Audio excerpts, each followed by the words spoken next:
personas. Vale. Saludos, buenas, ¿qué tal? Bendiciones, mil. Aquí ya está, como diría, en antena. Jesús es mi enfoque. Buenas, muchachos, bendiciones, y podemos dar un aplauso por ahí. ¡Aleluya! Activando los ánimos. Loco por Jesús. Yo estoy loco.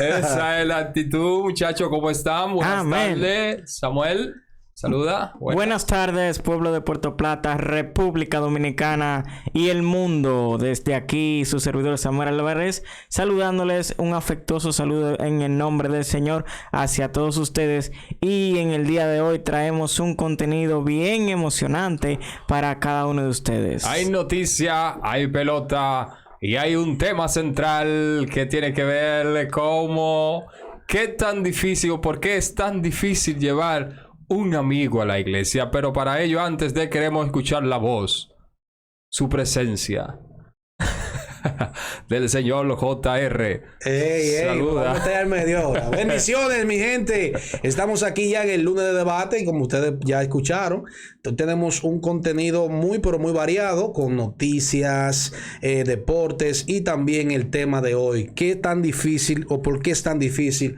llevar lo que es un amigo a la iglesia? Y vamos a iniciar con el maestro Yomi Kinsley, que nos trae las nacionales e internacionales. Sí, hay noticias que son de suma importancia para la iglesia y la sociedad en sí, y es el hecho de que en Canadá se ha venido registrando una persecución en contra de las iglesias denominadas protestantes, debido a que estamos, se dice, en un momento, ¿verdad?, de pandemia, pero las restricciones allí, Micael, Samuel, son bastante agresivas, tanto así que hay un pastor llamado Daniel Piedra que se ha quejado y ha hecho presencia en algunos medios de comunicación internacionales acerca de la persecución que está sufriendo. Se habla de iglesias que han sido clausuradas, se habla de pastores que han sido arrestados, de pastores tanto que han sido perseguidos hasta en su propia casa, y dicen que más que un pretexto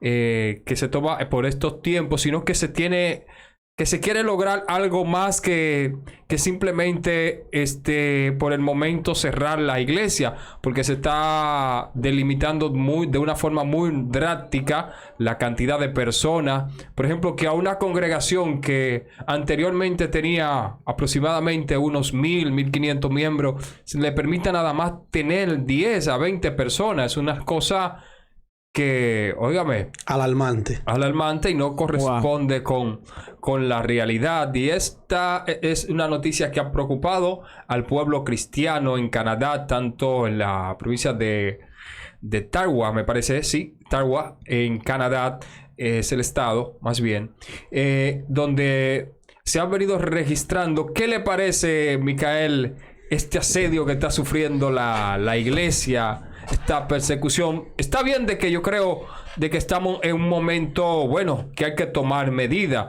pero hay que ver hasta qué punto, ¿verdad? Bueno, yo te voy a decir algo, Yomi.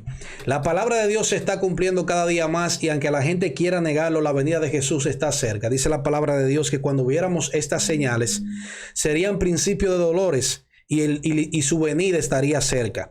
Déjame decirte que dice que Jesús en un momento dijo, el que no fuera capaz de dejar a padre, a madre, a hermano, a tatarabuelo, a quien sea, para seguir a Jesús y padecer por causa de Jesús, no es digno de ser llamado mi hijo. Entonces, todas estas cosas que estamos viviendo hoy en día son bíblicas. Ahora bien, esto me deja a mí entender, Samuel y yo, que sí, hay gente que no entienden el valor que tiene la palabra de Dios, que no entienden el peso de la palabra de Dios, porque mientras nosotros tenemos libertad de culto, mientras nosotros tenemos la libertad de expresión de con qué poder hablar con libertad esta palabra y esta maravillosa palabra que Jesús nos ha dejado, en otros países las personas están siendo asediadas y están siendo perseguidas. En China, por ejemplo, sí, hay lugares que con la pandemia las autoridades se aprovecharon que en el momento que los feligreses estaban en sus casas para derribarla. Oye, le metían una retrocavadora, un asunto,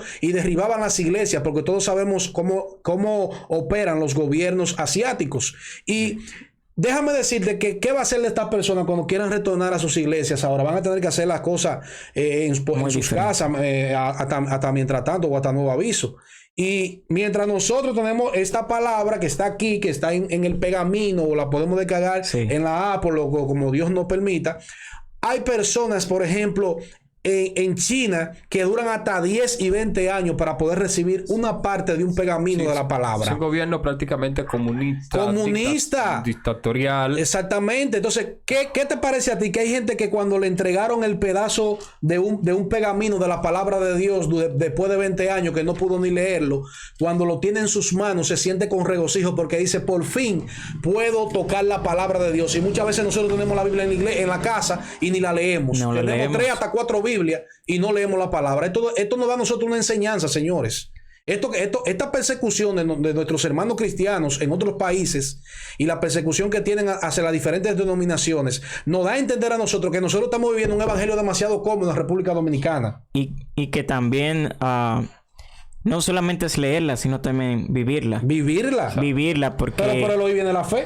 Pero el oír viene la fe y el oír viene la palabra de Dios. Y tú no la lees, y tú no te alimentas de ella. Dios le dijo a Ezequiel, cómete este rollo y quizás te vas a ver amargo al principio, pero después te vas a ver a miel. Exactamente. Lo cierto es que los principios, los valores cristianos, últimamente a este sistema mundanar, le parece un tanto inadecuado todo lo que huele a buenas costumbres, todo lo que huele a Dios, todo lo que sabe a Dios, por así decirlo, está sufriendo confrontación por el sistema más bien de los gobiernos de este mundo. Lo cierto es también hay una noticia, ya para cerrar este ciclo de noticias, que bien con el tiempo vamos a ir ampliándola más. Es el hecho de que alto el fuego ya en Israel, con las mediaciones de Estados Unidos, la ONU y Egipto, me parece Egipto,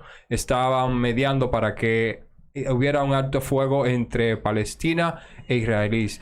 Esto es una guerra de hace más de muchos años, de décadas. Sí, pero y los últimos asentamientos. Días, los últimos días se hubiera arreciado ya de una forma muy desproporcional en términos de... ¿Creen ustedes que este problema todavía sale de los ismaelitas y de los descendientes de Isaac? ¿Creen ustedes? Claro. Sí, puede ser que sí, porque todavía hay una profecía, que ha de cumplirse, y que también estaba comentando en estos días con mi madre que ese pleito reciente que ellos tienen entre los palestinos y los israelitas ha sido por la riqueza que tiene Israel. Dios creó esta tierra fértil, una tierra donde, por ejemplo, cuando ellos vinieron aquí a Sosúa, ellos transformaron prácticamente a Sosúa, todos esos vegetales, todas esas frutas, todo ese ganado que ellos trajeron fue de allá de Israel, porque Israel siempre ha sido una tierra fértil. Sí, una tierra bendecida. Eso es parte de lo que mencionas acá en Puerto Plata, Sosúa. Eso es parte de cuando los tiempos de... Irónicamente, Trujillo es quien le da asilo a parte de los israelíes aquí y hace un asentamiento. A los que están ahí que aprendan que esto es historia pura. Para los que piensan que aquí nada más arreciamos con la palabra, aquí estamos documentados, señores. Exacto. Entonces, tienen ese asentamiento y hay unas palabras sobre ellos, Samuel, Micael, y es que se dice que dice la palabra de Dios que a quien le bendiciera será bendito. Y al que le maldija, maldito será. Maldito será. El asunto está en que hay muchos podemos decir así, analistas que se preguntan todavía hoy en día. Ellos están buscando respuestas a incógnitas que ellos dicen que ellos no le encuentran la quinta pata al gato, un buen dominicano hablando, y dicen, ¿cómo es posible que una tierra tan pequeña no haya sido destruida por enemigos tan grandes que les rodean? Porque si tú te pones a mirar, los pueblos enemigos tienen una artillería pesada. Israel tiene una buena defensa, pero hablándose en armamento, pero la mejor defensa que Israel tiene es la mano de Dios, que no se ha cortado, porque este es el pueblo elegido por Dios. Todo aquel que hable o que trate, como decía yo, de maldecir a Israel o de levantarse en contra de Israel, no va a prosperar, sino que lamentablemente su ruina será su destino. ¿Por qué? Porque Israel es el pueblo escogido escogido por Dios. En una ocasión, sabemos la historia de Chávez. Chávez se puso a maldecir a Israel desde sus entrañas, desde sus vísceras, y desde ahí le nació un cáncer fulminante y el hombre murió. O sea, todo aquel que se levante en contra de Israel está levantándose en contra de Dios. Y en esta hora yo quiero darte esta palabra, aprovechándote esta información, de decirte que así como Israel por ley es el pueblo de Dios, nosotros somos Israel por gracia, porque aunque no somos judíos de nacimiento, el precio que Jesús pagó en la cruz del Calvario también nos hizo a nosotros ser parte de su pueblo. Que de dos pueblos hizo uno. Exacto. Exacto. Todo aquel, Somos en Cristo. todo aquel que se levanta en contra de Israel, de la iglesia de Cristo, se está levantando en contra de Dios. Por eso usted verá que dice la palabra, que ninguna alma forjada prosperará en tu Ni las puertas del Hades podrán peor. ¿Qué más información tenemos para la gente que están ahí? El tiempo apremia. Nosotros vamos a hacer ahora una transición a nuestro tema. Ok. Y esto es parte de lo que ustedes se pueden enterar mucho más aquí en su canal Jesús es mi enfoque. Hebreo 12:1. Vamos allá de una